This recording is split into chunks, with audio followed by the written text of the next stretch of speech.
Our first speaker is Stephen Pinfield, Senior Lecturer at University of Sheffield Information School. He has a particular interest in scholarly communication, open access and digital libraries, and publishes and speaks widely on this and related topics. He was previously Chief Information Officer at the University of Nottingham, where he founded the Sherpa initiative and it was its director for 10 years. Stephen will look at standards from the perspective of academic institutions, particularly their digital library, repository and research management systems, examining standards in a number of categories, including metadata, interoperability and metrics. If I could ask Stephen to come and join us.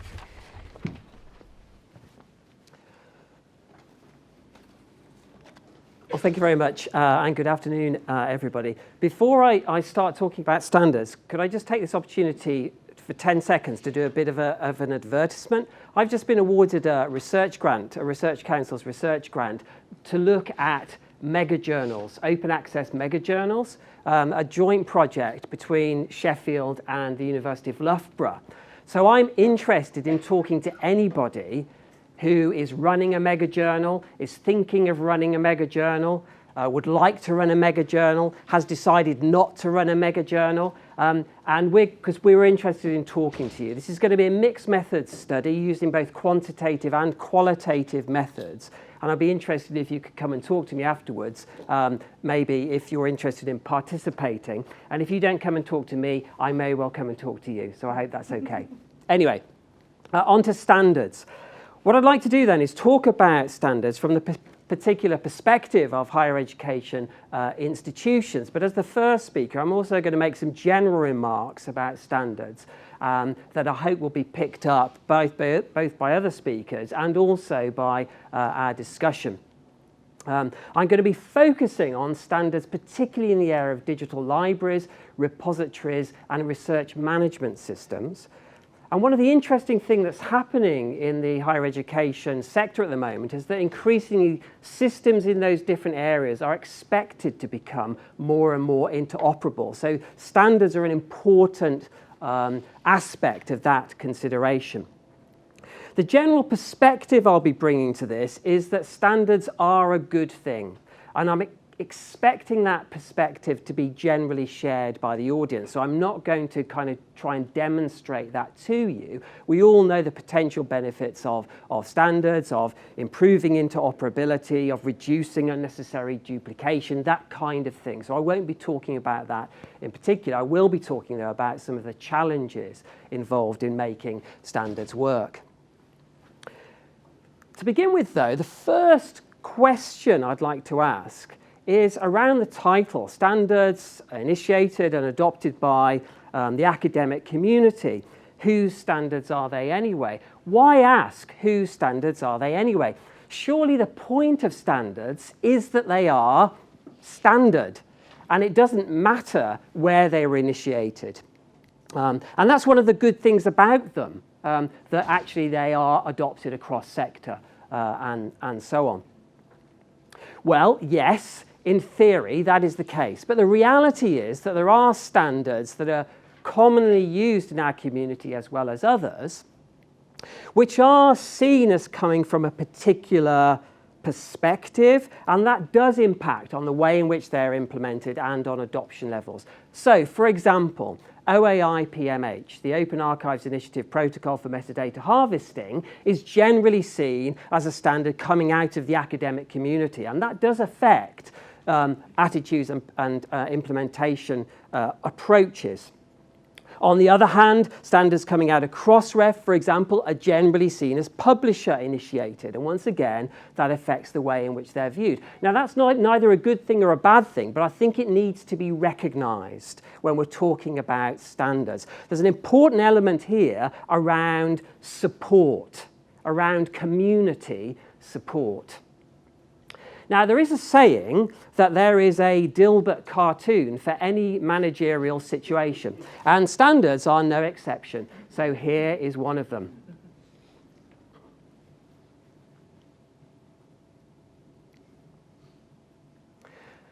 So as you know, the best way to create standards is to mash together a bunch of mutually exclusive preferences. So in the spirit of Dilbert, I hope I'm not the only one who's attended this conference session just for laughs. Actually, in the spirit of Dilbert, I don't think I've ever said that before, and it's quite a worrying thing to have said. But the key point here is around support. Now, it's framed here in terms of the interests of different companies, but when you magnify that across different sectors, it's obviously more important.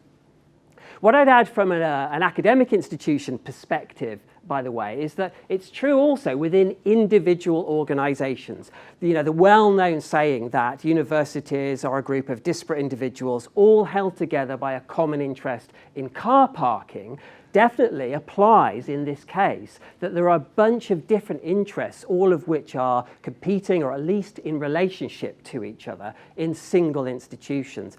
And this issue around support is therefore very important.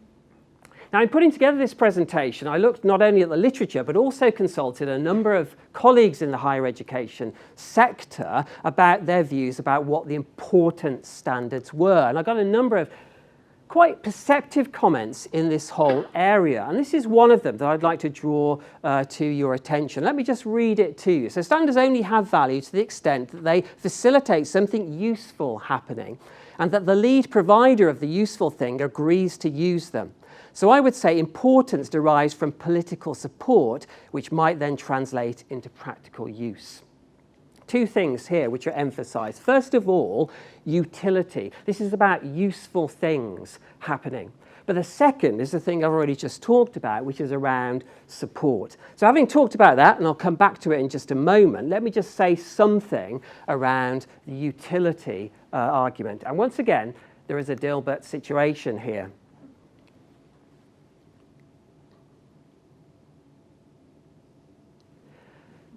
By the way, can you not tweet the Dilbert cartoons because my rights permission doesn't allow you to broadcast them in that way? Just to let you know how seriously I take my copyright responsibilities. So there is a certain skepticism here about the value or the utility of standards, and I guess we've all come across this to a greater or lesser extent. So adding these two things together, taking on board what some of my colleagues said as well as what the literature says, these are a bunch of issues that came out of my conversations and my research. And it's interesting that utility and support run through all of these to a greater or lesser extent. So the first one is specifically this idea of political support. And it needs to be recognised that sometimes it's not in the interests of leading suppliers to develop a standards-based approach to something because their place in the market may be based on a proprietary solution that they don't want to make available or make more transparent. Linked to that, it's important to recognise as well that de facto standards can be important. By de facto, I mean commonly used proprietary solutions which become standards or like standards because of their common use. Now, the classic example of this is the PDF, which has become a de facto standard. The problem with these kinds of standards is, though, that they're not as transparent or community-driven as proper standards. One of the common complaints about standards is they often emerge after the event because they take time to gain political support as well as devise a technical solution. And that can create problems, particularly around retrofitting them into existing solutions, and that can mean that they can be burdensome. The tendency then is to try and, in response to that, make standards as lightweight as possible, but that can mean that they then become the lowest common denominator, and then you get the Dilbert utility problem emerging from that. When standards, particularly standards that are lightweight, are released, what it can mean as well is that you get a number of different flavours of how that standard is implemented. So there's a kind of a departure from a standardized way of doing things, and then it reduces, once again, the possible utility. For many areas of functionality, standards also are only useful if they are universally adopted. Otherwise, you're always having to make exceptions, devise workarounds, and so on. And there is this common complaint that standards can sometimes act as a brake on innovation and flexibility. because you're always having to fit what you're doing to a standard which is established and therefore isn't necessarily state of the art. So these are the kinds of issues that emerge, I think, when you think about standards and their implementation. Before we go any further, though, and talk about specific standards, which I'll do in just a moment, but very quickly, I'd like to just point out that it's important not just to think about standards in an incremental way, but also think about where we're heading. And this is what I would suggest should be, or may well be, an important kind of objective that is shared by those involved in the scholarly communication chain.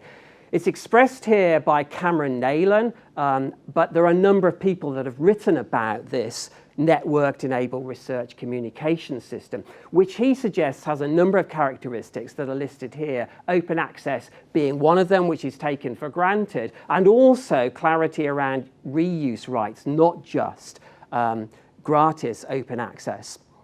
But then he lists a bunch of other things, standard text markup, standard tag sets, linking to data, and so on, all of which imply a standards-based approach. And I think that's quite interesting. Now, the extent to which it will involve particular standards in the way we think about it today is an interesting question because, for example, increasingly, information retrieval systems don't rely, or may not in the future rely, on structured metadata in the way that they do now. Many of my colleagues in Sheffield who are interested in information retrieval are working essentially in a free text or image-based environment. They're not using metadata, although they might be producing it in an automated way. So that's an interesting question.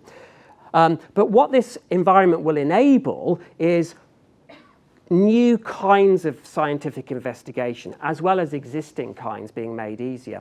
Now, taking this one or two steps forward, Jason Priem's interesting article in Nature a couple of years ago moves forward even more here, and this is more speculative but very interesting about how this would look, say in 10 years, 15 years time, in terms of what it means for the article itself, an algorithmically driven quality control system and so on. But once again, what he's talking about is about agreed ways of doing things in a new scholarly communication environment. Now, that's what I would suggest should be the direction of travel, and so fitting standards development into that kind of direction of travel, I think, is quite important. Here's some of the detail. This is what I think are some of the key standards that are being discussed at the moment in the library community, the repository community, and research management community. Now, there are a few points I want to make about this. I'm not going to talk each one through in turn. You'll be glad to know. A couple of points, though. One, there's lots of them. And that in itself is a challenge. And it emphasizes the point about selectivity and prioritization, which is important. Two, there are some well-established standards here that are still important, and we shouldn't overlook that. You know, in the library world, the MARC standard, for example, a classic example of what still important as a basis of library catalogues, and remains important.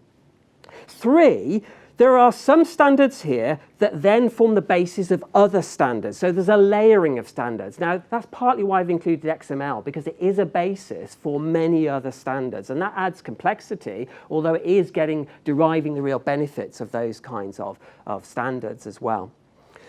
Then there's an interesting trend here on the right-hand side of the screen. I was looking for a pointer, but I don't think I have one. On the right-hand side of the screen, which is to do with recent work, in particular on identifiers. Identifiers for individuals, for institutions, for research funders, and so on, which I think is quite an interesting trend. Now, I'm conscious that there will be people in the room who know more about each of these standards than I do, but I'm very happy to sort of move on and answer questions and so on if they arise. I'm not going to talk about the standards in particular, but what I'd like to do finally is maybe through a set of sort of issues-based discussion, mention particular standards and some of the challenges associated with them. The first one is, the example I've given is counter. Now let me phrase this in terms of the problem. Why is it, if you're a library manager, can you not get a single bunch of usage statistics across different platforms that are comparable with each other? Because counter's been with us for quite some time, and library directors are still in that position where they can't get those reliable statistics. Why not? Is it a problem? And Counters are great standards, so don't get me wrong, but I'm saying, what do we need to do to join that disconnect up? Now, it may be something around implementation models like Sushi or whatever it happens to be, but it needs more action and seeing the benefits of that through. And it could be to do with partial implementation. There's also variable implementation. OAI PMH is a classic example, and things like the open air guidelines are trying to address that kind of thing. Then there's the responsibility issue. Now, this is interesting.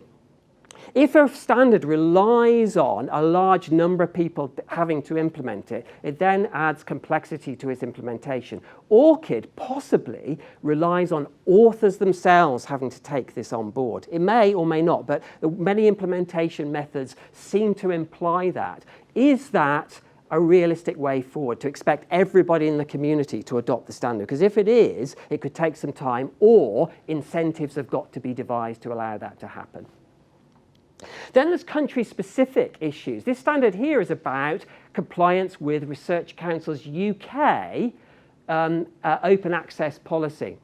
Now, that's really important in the UK, but can international providers be expected to cooperate in that kind of way? So, that's another question that needs addressing. Then there's a question of competing standards, and traditionally there are different authentication methods, but there may be competing standards in other areas as well. How do we resolve that difficulty, and who has an input?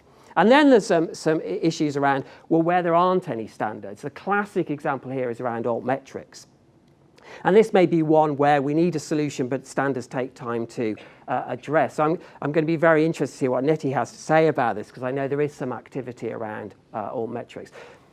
So those are the kinds of gaps that I think would be interesting to discuss, as well as the individual standards and what they're doing, which I think would be interesting to discuss. Now, I was thinking of closing this presentation with another Dilbert cartoon, but unfortunately my rights management budget didn't stretch to that. So I'm just going to have to say thank you very much for listening. Thanks.